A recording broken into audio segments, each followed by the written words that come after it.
So we are taking a look at an introduction to the course Biological Chemistry. Now, with our previous knowledge from lesser levels of study, we arrived at a conclusion that the basic unit of organization of an organism is what? The cell. So maybe when you are asked in primary school or even in your high school, you define the cell as the basic structural and functional unit of what? Of life. But when we study the organelles and the structures of the cell, we see that those structures are built up on what? Biomolecules, like lipids, proteins. We have carbohydrates also as part. And then even a complex of what? Some of this. You hear things like glycoproteins. And this brings us to the fact that these molecules are what? Made up of atoms. And so in our study of biological chemistry, our cell will no more become what? The basic unit of organization of what? An organism. But we'll pick it from what? Atoms. So atoms will become our basic units. And then atoms are coming together to give us what? Molecules. And then it's these molecules that are going to form the structures of what? The cells. And now we can proceed with the knowledge that we had from our lesser levels of study. Cells, we have tissues. And then from tissues we have what? An organ. And then these organs will come together to form an organ system. And then the systems make up what? An organism. So throughout our study of biological chemistry, we are going to center most of our studies on what? Atoms. And then they are becoming our basic unit or the central point of our study. Now, we will wonder how these atoms came into being. We all have beliefs based on our religions that a supreme being created the world. And so, in that regard, we will say, for the Christians, we say God created the world, and for the Muslims, we'll talk about Allah. And that's referred to as theistic evolution. So you believe in the superpower that created the world and brought all these things into being. But for the purposes of our academic discourse, we will not bring this into retrospect. We are going to discuss some other ways that elements, or let me say the atoms, what came into being. One we'll be looking at is the Big Bang theory. Big Bang theory. And then the second one will be what we call stellar nucleosynthesis. Stellar nucleosynthesis. And then the third one is artificial synthesis. Artificial synthesis. So we are looking at the origin of elements. So you can put aside whatever you believe and then let's dive into these concepts. Now, back in the 1920s, a scientist named Edwin Hubble made an observation that distant stars and galaxies were moving away from what? The Earth.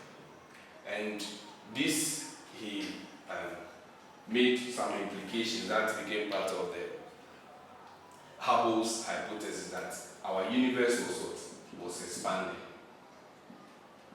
The universe was expanding. So we realized that distant stars and galaxies were receding from the Earth. And then this, he made that implication that the universe was expanding. Then if it is that case, then that means that our universe was once just a condensed matter. It was just what? Condensed matter, very, very small. And then this expansion is what is bringing us to its current size. It is not a constant size now because the increase is also continuous. Okay, so it was once what? Condensed matter. And then we did a deduction that the universe was once condensed primordial mass. That was what? Infinitely hot. So it was condensed matter, very, very small. That's the current matter and energy in the universe was just what? A condensed primordial mass. That was what? Infinitely hot. Now, where the Big Bang comes in, there was what? An explosion. There was an explosion where the Big Bang came. An explosion that sent the primitive matter and mass what? Expanding. So the explosion caused what? The primitive energy and matter expanding. So that's a little about what? The Big Bang Theory. Now, post the explosion and then the expansion, our universe became a soup or a mass of what? Electrons and quarks. It became a soup of electrons, or let me say a pool of electrons and then quarks. And then these quarks, due to cooling, were able to what? Come together to form protons and what? Neutrons. So they were from what? Quarks. And then these protons and neutrons what? Came together to give us the hydrogen and then helium that what we have as what? Element. So there are two deductions or two takeouts we want to pick from the Big Bang Theory. The explosion gave us what? Hydrogen and then helium. Onward, after the explosion, stars formed from clouds of dust, and then the clouds of dust also became precursors to what? The galaxies that we have. That will not delve in much. So we are taking out the hydrogen and helium came out from the explosion. And then second, all the other elements that we have were what? Formed in the core of this what? In the core of this stars. And so that's what we'll be looking at when it comes to stellar nucleosynthesis. And so that is Big Bang Theory. Because of the high energy involved, there have not been experiments to actually simulate this event. So we can't ascertain it, but it is what? An academic concept, and so we put it into discussion.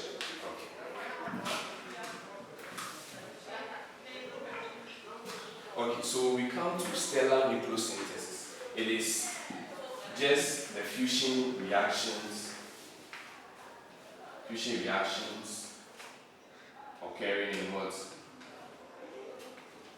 The stars. Now, these fusion reactions, they are the main source of energy for the stars. So our sun is what? A star. So they are the main source of energy for the stars. Now, these fusion reactions occur in the core of what? Those stars, where we have core temperatures that are little less than 15 10 to the power 6 Kelvin. Now, the reason why these high temperatures are needed because to overcome the electrostatic repulsion that occurs between the protons. So we said that after the explosion, the universe became a soup of protons. It became a soup of electrons and quarks, and the quarks formed protons and neutrons and neutrons. So we don't have any repulsion there. It is a proton repulsion that we require this temperature to overcome. So within the core of those stars, that's where the fission reaction occurs. Now, if we take a star made of just hydrogen, right? So protons. There is an important reaction there called the proton-proton cycle. Proton-proton cycle. So we have a proton. We have fission with another proton, and then it's going to give us deuterium. So if you remember heavy water, D2, so this is deuterium, and then now with beta plus particle. So this is the first thing that will happen in the proton-proton cycle. They have deuterium. Now, deuterium could have reacted with itself, but the fusion reaction have occurred between two deuterium. But because of the high number of hydrogen, the protons that we have D going with what? Another proton. And this time around, because it's 2, 1, we have 1, 1, we get helium-3 plus what? A gamma particle.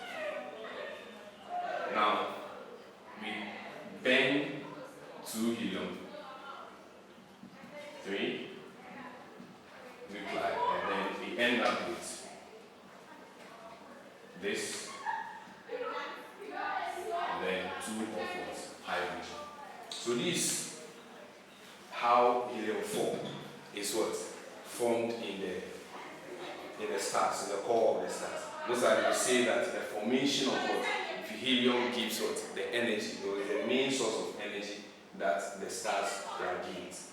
Now, once we have formed this helium-4 nuclei, we have the ability to also form other elements. So we can have this.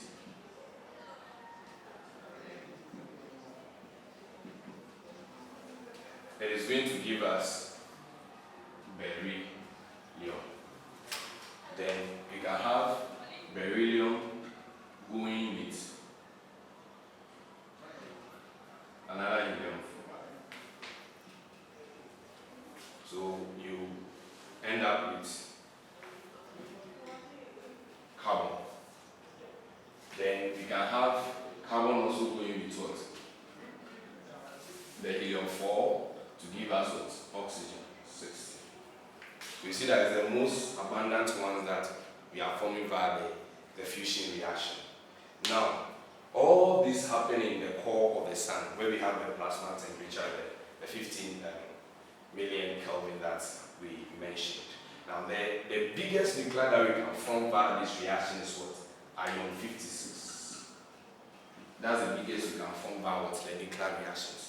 All other nuclei that exist naturally are formed when the star undergoes explosion and then release what? Neutrons. Now, any of the nuclei that were formed during the nuclear fission before explosion will capture a neutron and then form what? A much bigger nuclei. So 56 will capture what? A neutron and then form what? A bigger nuclei that was formed during the nuclear reaction. So just keep in mind, 56 is the biggest of the nuclei that is formed by what? Nuclear reaction. If the energy from the nuclear reaction is too much, it causes for the star to explode and then it releases neutrons.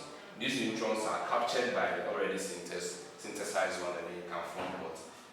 Much bigger nuclei. So that is it for stellar nucleosynthesis. Stellar nucleosynthesis. Now we come to artificial synthesis. So different publications indicate different values for the number of elements that exist in nature. There are values like 92, some to give 91, exempting technetium, and then they can also go as far as 98. But that's just to drive the fact that there are some of the elements. The current the periodic table has about 118 elements. I think organism is the last one. And most of those ones are synthesized in the laboratory. So let's look at how that is done. Now, if you want to synthesize larger sized elements, you pick 2 lightweight ones, right? So in the case of an element with atomic number 114, that's Peruvium, was synthesized in the joint lab in Russia. They use plutonium, atomic number 94, and then they use calcium 48, 40, and then 2, 4, 8. Yes. Now, for the artificial synthesis, one nuclei is used as what? A target, so it is stationary. So plutonium Plutonium in this case is a target.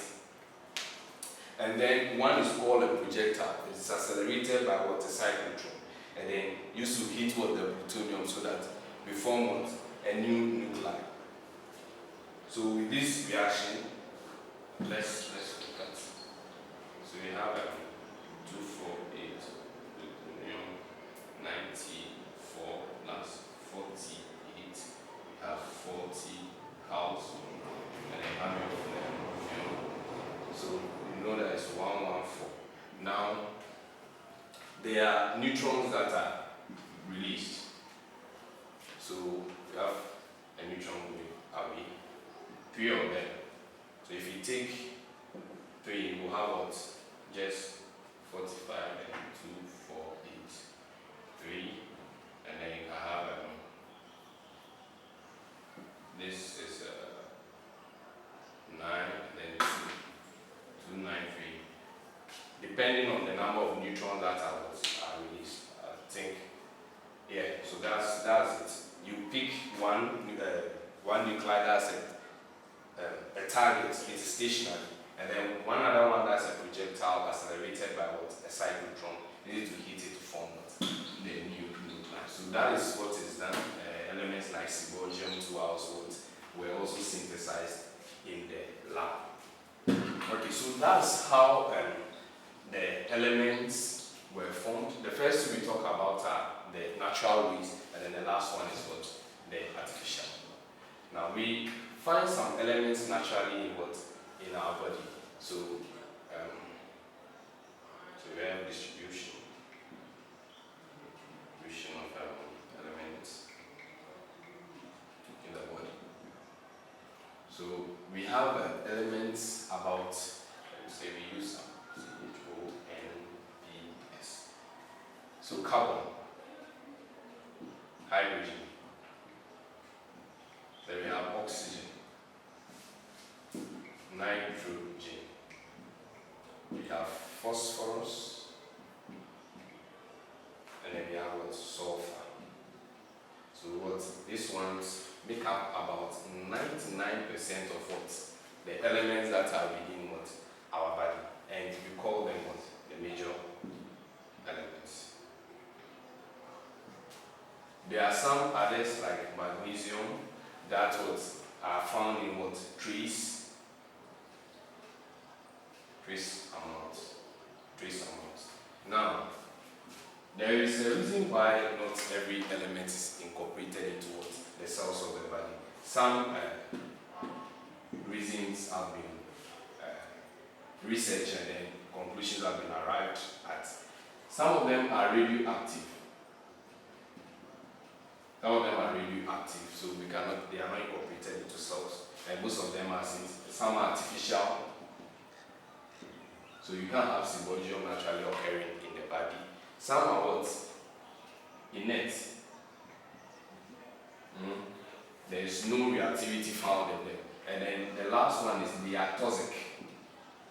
If found in the body, they could be dangerous to your health. So those elements are not every element is incorporated into the body, because one, they could be radioactive, it could be artificial, innate or toxic. But for scientific studies, we use some radioactive compounds for research. Okay, so that is how elements are distributed. We said that CHONPS, they form about 99%, and that's the major elements found in the body. We have others are about 1%. They are found in trace amounts, so we call them trace elements. And then not every element is found in the body. And reasons being that some of them are radioactive, they are artificial, so we talk about artificial synthesis. And then they are innate, no reactivity with them. Then they are toxic. They could be very dangerous when found in the body. So that's it with our intro to biological chemistry. Later on, we will look at life on the different planets, and then we'll also put every biomolecule, carbohydrates, proteins,